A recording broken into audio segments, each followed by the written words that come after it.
T'es-tu déjà demandé pourquoi tu te sens irrésistiblement attiré par des relations qui, tu le sais au fond de toi, finiront par te faire souffrir? C'est ce cycle étrange, presque mystique. Une rencontre qui ressemble à une évidence, une connexion si intense qu'elle semble écrite dans les étoiles. Au début, c'est l'extase. Tu te sens enfin vue, comprise, vivante. Mais peu à peu, insidieusement, l'extase se fissure et laisse place à l'anxiété, au doute, à la folie. Tu commences à marcher sur des œufs, à anticiper ses réactions, à perdre des morceaux de toi-même pour maintenir cette connexion qui, désormais, te consume plus qu'elle ne t'illumine. Et malgré la douleur, l'idée de partir est terrifiante. C'est un poison que tu hesses de boire, en espérant secrètement qu'il se transforme en remède. Si tu te reconnais dans ce schéma, sache que tu n'es ni folle ni masochiste. Tu es simplement humaine, et ton âme essaie désespérément de te communiquer quelque chose d'essentiel. Ce que tu ressens comme une attraction fatale est en réalité un appel de ton inconscient. Selon le psychologue Carl Jung, nous portons tous en nous une part d'ombre, une partie cachée où nous refoulons tout ce que nous n'aimons pas chez nous. Nos peurs, nos colères, nos fragilités, nos désirs inavoués. Parce que nous ne voulons pas voir cette part en nous, nous la projetons sur les autres. Tu es attiré par cet homme indisponible, critique ou chaotique, non pas malgré ses défauts, mais à cause d'eux. Il est le miroir de quelque chose que tu as enfoui en toi. Si tu as réprimé ta propre liberté par peur du jugement, tu seras fasciné par l'homme qui semble n'obéir à aucune règle. Si tu as étouffé ta colère pour être une gentille fille, tu seras captivé par celui qui exprime la sienne sans filtre. La connexion te semble si profonde parce qu'en te connectant à lui, tu as l'illusion de te connecter à une part manquante de toi-même. Mais il y a une autre couche, plus profonde encore. Souvent, ces partenaires rejouent un drame de ton enfance. Ton esprit ne fait pas la différence entre le passé et le présent. Si tu as grandi en cherchant l'approbation d'un parent distant ou imprévisible, tu vas inconsciemment rechercher des partenaires qui te font ressentir la même chose.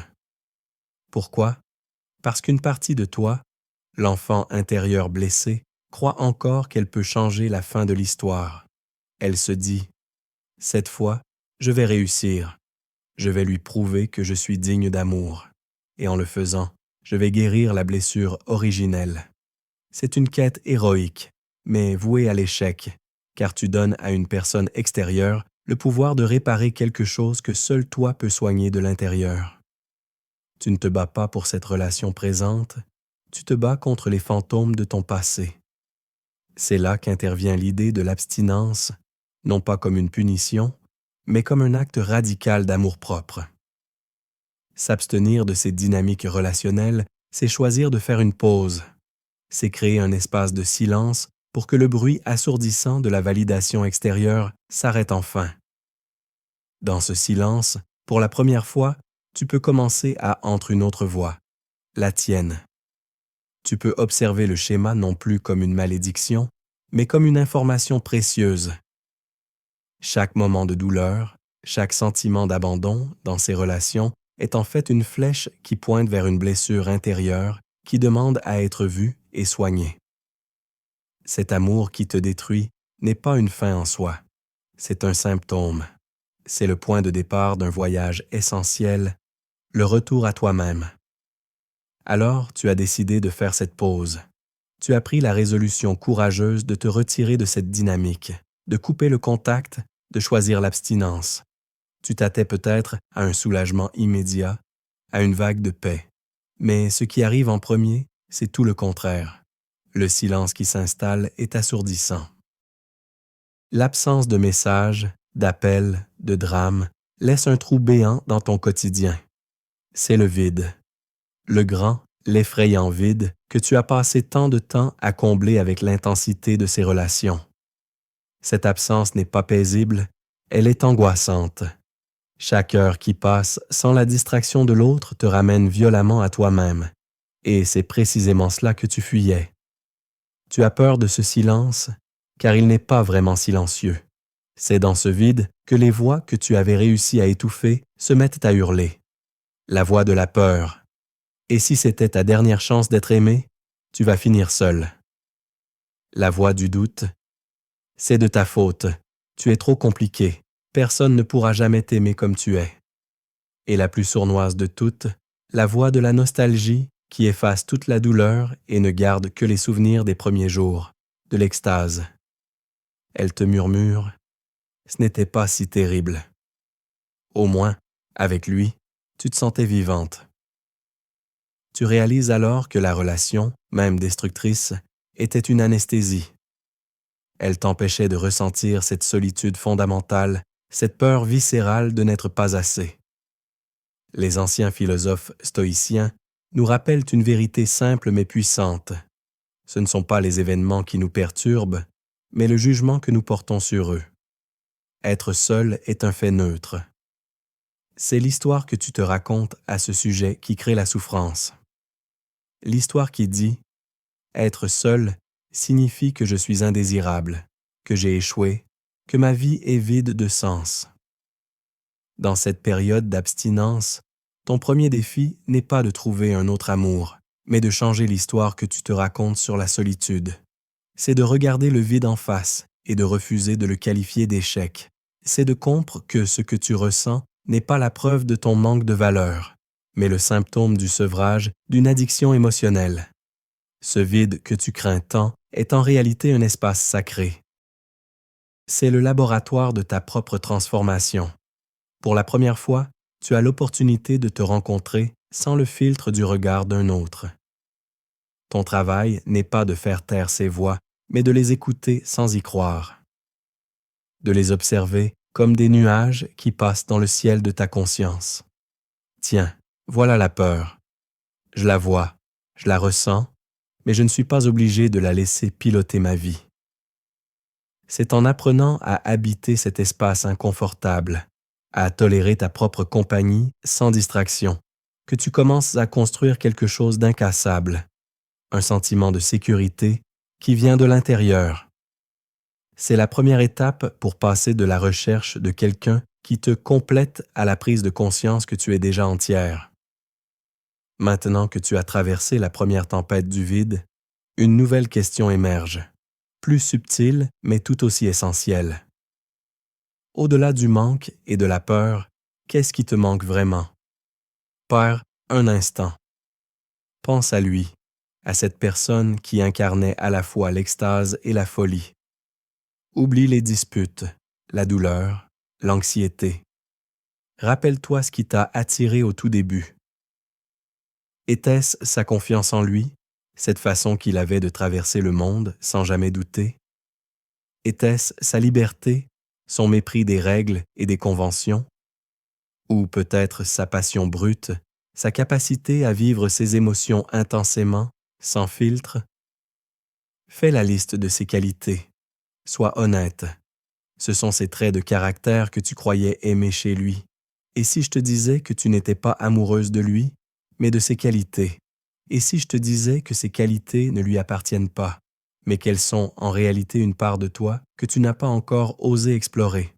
Carl Jung parlait de nos énergies intérieures, une part masculine et une part féminine présente en chacun de nous, quel que soit notre genre. Pour une femme, cette énergie masculine intérieure représente l'action, l'affirmation de soi, la logique, le courage, la capacité à poser des limites.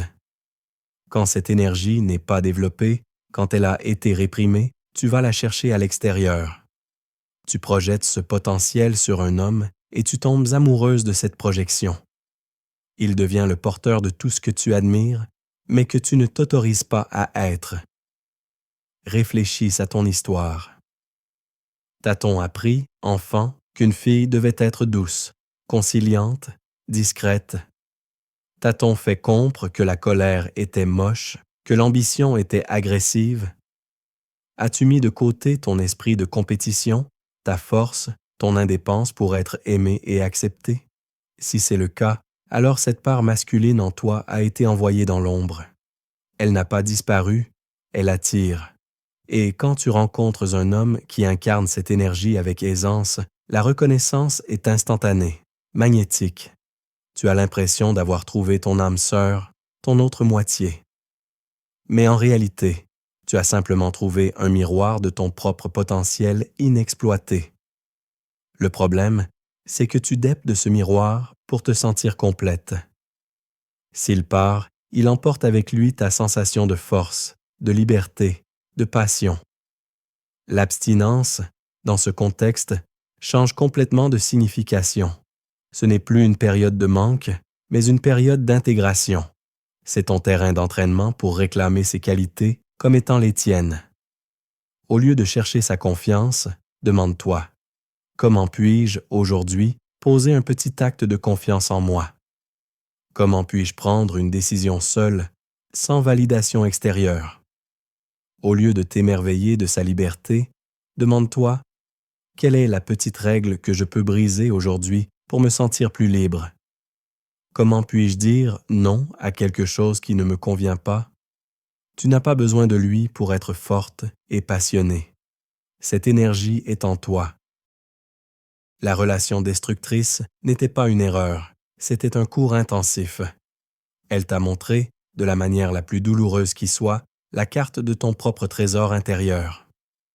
Maintenant, tu as le choix. Erre à chercher des porteurs de cartes ou prendre la carte et partir toi-même à la recherche du trésor. En commençant à intégrer ces parts de toi, tu sens un changement. Tu te tiens plus droite, ta voix est plus assurée, tu oses peur de la place. C'est une sensation nouvelle, exaltante, mais aussi déstabilisante. Car au moment même où tu commences à t'approprier ta propre force, une autre partie de toi se réveille. C'est un saboteur intérieur, une voix perfide qui murmure à ton oreille. Pour qui te perds-tu? Tu n'es pas cette femme-là. C'est un rôle que tu joues, et bientôt, tout le monde verra que tu es une imposture. Cette voix est celle de ta blessure la plus profonde, la croyance fondamentale qui a servi de fondation à toutes tes relations destructrices, la croyance que tu n'es pas, au fond, digne d'être aimé. Cette croyance ne vient pas de nulle part, elle s'est construite très tôt à partir de messages subtils ou directs que tu as reçus dans ton enfance. Un regard désapprobateur, une critique, une comparaison, l'impression de devoir mériter l'amour par tes performances ou ta gentillesse. Tu as fini par intérioriser l'idée que l'amour est conditionnel et que quelque chose en toi est intrinsèquement défaillant. Cette conviction est devenue le filtre à travers lequel tu perçois toute ta réalité. Inconsciemment, tu cherches des preuves pour la valider. Et quel meilleur moyen de prouver que tu n'es pas digne d'un amour sain et constant que de choisir un partenaire qui est incapable de te l'offrir. L'homme qui t'a fait souffrir n'était pas un monstre tombé du ciel. Il était, d'une certaine manière, un acteur que tu as engagé pour jouer un rôle dans ta propre pièce de théâtre intérieure. Ton inconscient l'a choisi avec une précision chirurgicale parce qu'il était parfaitement qualifié pour le poste. Te faire sentir exactement comme tu t'es toujours senti au fond de toi. Anxieuse, insuffisante, toujours en quête d'une approbation qui n'arrive jamais. Chaque fois qu'il s'éloignait, il confirmait ta peur de l'abandon. Chaque fois qu'il te critiquait, il donnait raison à cette voix qui te dit que tu n'es pas assez bien. La relation n'était pas la source de ta douleur. Elle n'était qu'un amplificateur assourdissant d'une douleur qui était déjà là. C'est une vérité difficile à accepter, car il est beaucoup plus simple de le diaboliser que de reconnaître notre propre participation inconsciente à notre malheur. L'abstinence devient alors bien plus qu'une pause relationnelle. C'est un acte de défiance radicale envers cette croyance fondamentale. En refusant de te mettre dans une situation où cette blessure sera inévitablement réactivée, tu cesses de nourrir le monstre. Tu arrêtes de lui donner des preuves.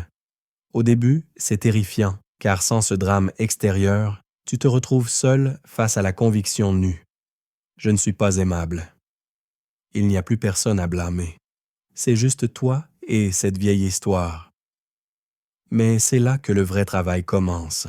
Tu peux enfin regarder cette croyance en face et la questionner. D'où vient-elle vraiment? Est-elle la vérité absolue ou juste une histoire que tu as apprise il y a très longtemps? En choisissant le célibat, tu ne choisis pas la solitude, tu choisis de devenir ta propre source de validation. Tu apprends à te donner la compassion et l'acceptation que tu as si désespérément cherchées à l'extérieur. C'est le chemin pour ne plus jamais confier la clé de ta valeur à quelqu'un d'autre. Tu as bravé le vide, tu as commencé à réclamer ta force intérieure et tu as regardé en face la croyance qui te sabotait. Un sentiment de paix fragile commence à s'installer. Tu découvres que tu peux survivre et même t'épanouir seul. Mais alors que tu t'habitues à cette nouvelle autonomie, un nouveau test se présente, peut-être le plus difficile de tous. Il revient, ou alors quelqu'un d'autre apparaît, un clone presque parfait du précédent. Il te dit tout ce que tu as toujours rêvé d'entre. Il te promet qu'il a changé, qu'il a compris. Ou bien, le nouveau venu semble cocher toutes les cases. La connexion est intense, immédiate, familière. Et te voilà face à un choix crucial. Tout ton être crie « C'est différent cette fois. C'est le bon. Ne laisse pas passer ta chance. » Cette tentation est la sirène qui appelle les marins à s'écraser sur les rochers. C'est l'épreuve finale de ton voyage intérieur. Pourquoi est-ce si puissant? Parce que ton cerveau est programmé pour rechercher le familier, même si ce familier est douloureux. Une dynamique saine, stable et sécurisante te semblera, au début, ennuyeuse ou même suspecte.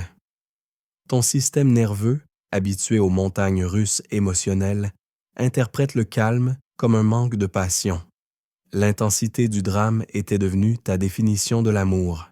Tu as confondu l'anxiété avec l'excitation, le soulagement après une dispute avec la connexion.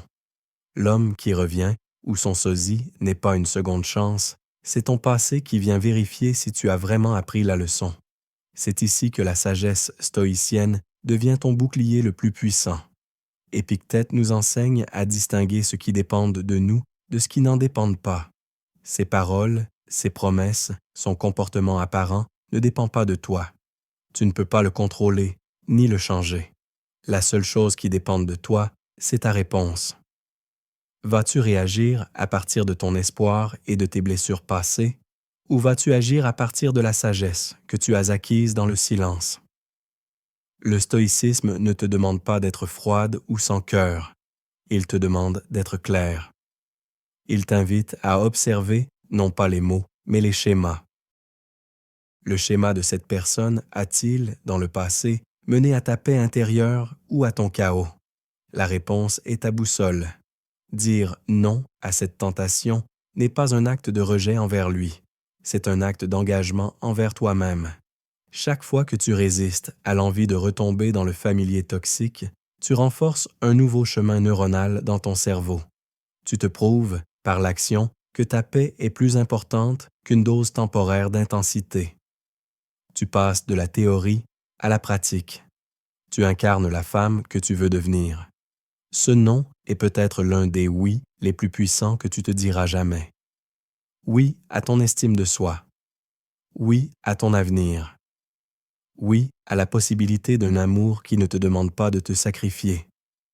C'est en tenant ferme pendant cette tempête que tu brises le cycle pour de bon.